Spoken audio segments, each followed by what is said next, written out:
あなたは他人のために銃を持った男たちに立ち向かえますか？遡ること45年前の1976年7月15日、アメリカカリフォルニア州のチャウチラ、のどかな田舎町で事件は起きました。勤務歴23年のベテラン運転手フランク・エドワード・エドレイはスクールバスを運転し、子供たちを順番に家路へと送っていました。すると突然、スクールバスの前に白いワゴン車が。おい、ドアを開けろ。銃を持った男たちがレイと子供たちを威嚇します。何が起こったか分からずパニックになる車内。分かったから子供たちには手を出さないでおくれ。そしてレイは気づいたんです。今子供たち26人の命は自分しか守れる人がいないと。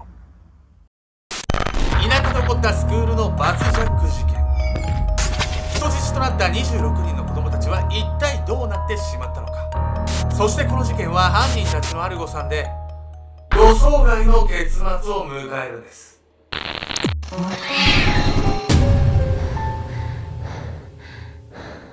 ずっとワンちゃん飼ってたんで猫も飼ってみたいケンちゃんです。にゃんにゃん、やみやみこです。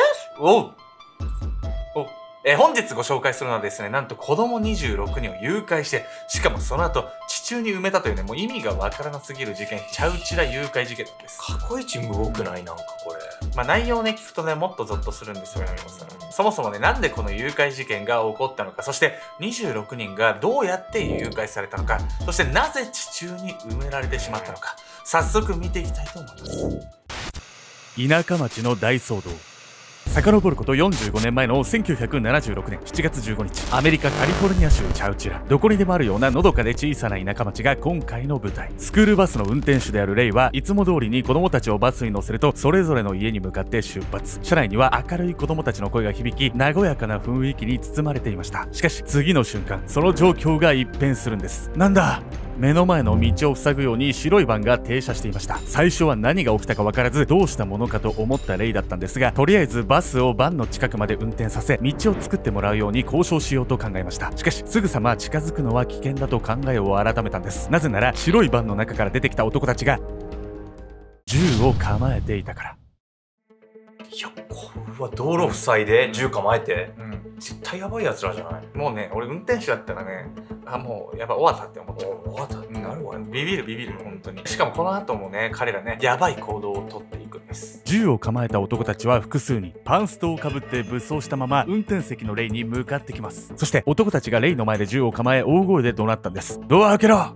威嚇をしたまま外から要求をする男たち。レイは子供たちを後ろの座席に避難させると、手を頭の上に上げつつそっとドアを開けました。ずかずかと乗り込んできた男たちはレイに次の指示を出します。とにかく俺たちの言う通りにこのバスを運転させるんだ。いいな。レイは脅されたまま言われた通りにバスを運転。こうしてレイが運転するスクールバスは突然現れた男たちによってバスジャックされてしまったんです。男たちに脅されながら移動したバスがたどり着いたのは人気のない茂みでした。バスを周りの目から隠れるような場所に停車させた犯人たちはレイと子供たちをバスから降ろし、2台のバンに分けて乗せました。マジでどこ連れてくつもりなのこの人たち。この2台のバンですね、この乗り換えた場所からかなりね、遠くの距離までね、行ってたんですけど、これにはね、犯人たちのある思惑があったんです。レイと子供たちがバンで運ばれている頃、街では騒ぎになっていました。いつまで経っても子供が帰ってこない。うちの子もよ。学校を出ているはずの子供たちがいつまで経っても帰宅しないことに保護者たちが気がつき始めました。そしてスクールバスに乗っている子たちがいないことが分かり、保護者たちは何か事故に巻き込まれたのではないかとバスを捜索し始めました。すると茂みに置き去りにされたバスを発見。明らかな異常事態に街はパニックになりました。これは誘拐事件だ。警察に通報だ。そして誘拐が発覚したことで子供たちを必死で探していた保護者たちはチャウチラの警察署に一斉に電話をかけ始めたんです。しかしその頃、予定通りにことを進めているように思えた誘拐犯たちも予想外の事態に悩まされていたんです。尺だけど何悩む必要あんのよ。この人たちも誘拐成功して万々歳じゃないの？誘拐の手順までは完璧だったんですけれども、チャウチラっていうね、この街のね、田舎すぎる特性がゆえに計画がね、頓挫してしまうんです。目的が迷子に。犯人たちの目的はよくある身代金の要求。バスジャックをした犯人たちは子供たちを人質に警察に身代金の要求をするというよくあるパターンを想定していたんです。ところがここで大誤算が。それは小さな田舎町ならではのハプニング。誘拐された親や家族たちが警察に電話をかけ続けた結果、チャウチラ警察の電話がパンク。犯人はなんと身代金を要求することはおろか、警察に電話をかけることすらできなくなってしまったんです。犯人たちはイライラしながら電話をしていたものの、なかなか繋がらない状況に途方に暮れていました。それでも身代金要求のために電話をかけ続けたんですが、回線は復活せず、当たり前なんです。電話がパンクしている原因がまだ手元にあるから。ここで諦めてレイや子供たちみんなを解放するか、元の場所に戻せばよかったんですが、犯人たちが選んだ行動はどちらでもありませんでした。身代金が要求できないままレイたちを乗せたバンを走らせ続けた犯人たち。最終的に11時間も移動した犯人たちはとある採掘場にたどり着いたんです。ちなみに犯人たちは採掘場に着いてからもなお懸命に何度もチャウチュラ警察に電話をかけ続けたんですが、どれだけかけても回線はパンクしたまま。しかし諦めの悪い犯人たちは身代金要求を諦めず計画を進めました。もう11時間も繋がらないのも諦めなさいよ、この人たちも。てかもう採石場まで来て何するつもりでここに連れてきたわけ。なんかこういう事件を起こすやつ変なとこ根性あるよね。なんかもっといいとこ使えばいいよね。彼らね、最初からね、ここの目的地としてね、向かってたんですけど、計画通りにね、目的をね、達成するために、ある行動に出るんです。悪魔の放置プレイ。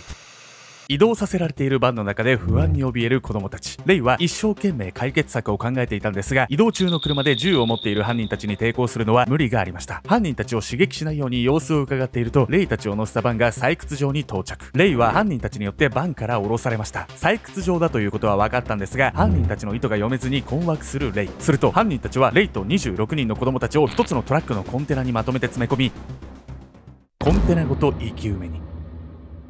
レイは状況を把握し絶望しました。この事件が起きたのは7月15日夏です。コンテナの中が灼熱と化すのは時間の問題。コンテナの中を見渡してもそこにあったものはマットレス、簡易トイレ、空気穴、わずかな飲料水のみ。とてもじゃありませんが、体力のない小さな子供たちがいる状況では圧倒的に物資が足りないんです。すぐに子供たちが限界を迎えるのは火を見るより明らか。レイの予想通り、もちろん飲料水はすぐに底をつき、汗と湿気と悪臭でコンテナの中は最悪の蒸し風呂状態。さらにレイたちを絶望させたのが、出口がコンテナの外側からしっかりと塞がれていたこと。ハッチの上に鉄のプレートとバッテリーを乗せられ、すぐには出られない状態になっていたんです。11時間も移動してコンテナ閉じ込めて、殺すつもりじゃないのよこの人たち。殺すつもりはねなかったかは分かんないですけど、結果危害はね加えてないんですけど、それにしてもねコンテナの中でねその暑さで飲料を含めてねもう足りないし何にもないし、もう絶対絶命のピンチっていうことですよね。このまま最悪の展開になったりしないよこれ。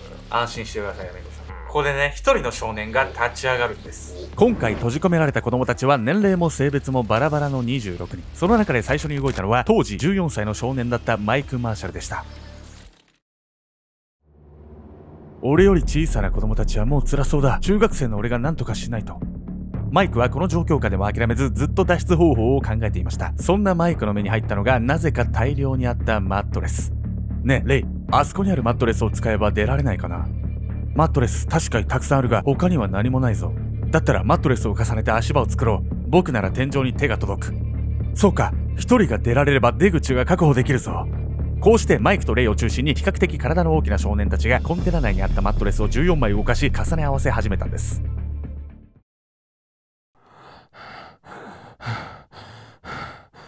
すでに監禁状態は16時間が経過しており、体力は限界間近。この作戦がダメならもう死しかありません。それでもその作戦に一縷の望みをかけてマットレスを積み重ねるレイたち。そしてよし、天井に届いた。これなら外に出られるぞ。ついにマイクが天井のハッチに手が届く高さまで足場が出来上がりました。しかしここでレイはあることに気がつくんです。でも外に奴らがいたら撃ち殺されてしまうかもしれない。そう、中からは外の状況が全く分かりません。銃を持った男たちがすぐそばにいるかもしれないんです。ですがマイクはためらえませんでした。そうかもしれないけどここで死ぬよりはいいよ。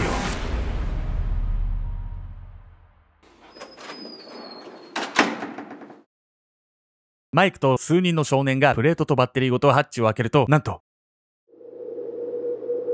犯人は一人もいなかったんです。マイクできるか、放置してたの犯人たちを。そうなんですよ。コンテナのね外にはね犯人の見張りがね一人もいなかったんです。なのでレイと26人の子供たちはね難なく脱出することができました。それはそれでめちゃくちゃ良かったんだけど、犯人たちどこ行っちゃったの今度。実はですね、彼らのね犯行計画のね崩れ去った後、もうなんともお粗末な最後をね迎えることになっていたんです。実は犯人たちは採掘場にレイたちを生き埋めにした後も身代金要求のため警察に電話をかけたんですが、相変わらず回線は復旧せず、結局犯人たちは身代金の要求を諦めてしまったんです。バカもう畜生、もうおしまいだ、やめ。犯罪計画が頓挫した時点で地中に埋めたレイたちは完全に不要品、交渉材料にならないどころかただのお荷物と思ったんです。こうして犯人たちはレイを地中に残したまま見張りもつけずにその場を離れてしまったんです。電話が通じないくらいで諦めると、まあそれが子供たち的には良かったんだけどさ、本当不幸中の幸いって感じね、こいつらの意志の弱さが。なんかまあ根性あるのかないのかようわからんすよ。でも本当にこんな大掛かりなこと仕掛けといて簡単に諦めるとか一体何なの？まあなんかこの事件のね動機をねした時ね、まあこうなりますわというね動機だったんですよ彼ら。というわけで早速ね犯人たちの動機を見ていきたいと思います。金持ちのわがまま。白昼堂々と大胆なバスジャック事件を起こし身代金要求をしようとした犯人たちはそれだけお金に困窮し貧乏だったのか。後に捕まった犯人は3人の男性、その名前はリチャードとジェームズ・ウッズ、そしてその素性は意外すぎるものだったんです。実はリチャードとジェームズは医者の家に生まれ育った兄弟、ウッズは不動産業や採掘場で生計を立てている実業家の息子。つまり犯人たちは全員金銭的に恵まれた家の出身で、本来ならば割と裕福に生活できているような人物だったんです。どうしてそんな3人がバスジャック事件を起こしてまでお金を欲していたのか。実はリチャードたちは周りの裕福な知り合いを真似て投資をして大失敗、借金まみれになってしまっていたんです。しかしリチャードたちの本当の目的は借金の返済ではありません。彼らは切実に欲しいものがあったんです。それはクラシックカー。当時のアメリカではクラシックカーを持っていることがお金を持っている人のステータスとなっていました。そのため自分たちも成功者の証であるクラシックカーが欲しかった3人は今回のバスジャック事件を計画実行していたんです。普通はステータスのためにバスジャック事件を起こそうなんて思わないんですが、リチャードたちはある精神状態に陥っていたのではないかと考えられます。その状態とは相対性剥奪。相対性剥奪？あんた教えなさいよ早く。もう意味わかんない。ちょっとあんたってやめてもらっていい？僕の名前あるんですけど。なんていう名前？西江。本名じゃん。ケンちゃん教えて。はい。というわけでね、知らない人が多いと思うんですけど、実はね、身に覚えがね、あるような人も多いかもしれません。というわけで本日のメトラキューズワード。他人と比べて自分が損している、劣っていると感じ不満を抱くこと。隣の芝生は青く見えるに近いんですが、それだけではなく自分も手に入って当たり前なのに自分は持っていないと感じ不満に感じてしまいイライラするところがポイントなんです。リチャード、ジェームズ、ウッズの3人は裕福な家庭に生まれて仕事も成功しており、一般的には恵まれた環境にいます。しかしより裕福な人と比較して自分たちのせいで借金だらけになっていたにもかかわらず、自分だってクラシックカーを買えるはずなのに、自分たちはもっと裕福に暮らせるはずなのにと他人を妬む気持ちが育っていったのかもしれません。羨ましい妬ましいはよくある感情だけど、それだけで子供産めれないわよ。何やってんの？